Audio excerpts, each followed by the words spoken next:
Obviously, we're an American manufacturer.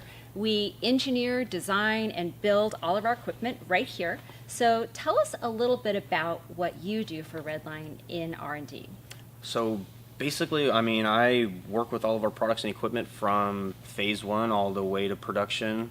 And I work with the OEs and our customers, figure out solutions to problems that they're having and finding leaks or diagnosing problems that they have. So it starts from that, and then I basically start going to work. I start doing the measurements. I start doing the calculations.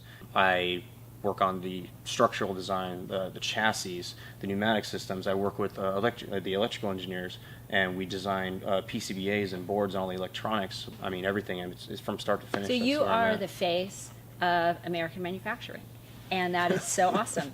And I think it's just really cool to be able to put a face to the people who are designing and building and making the tools and equipment that we all work with.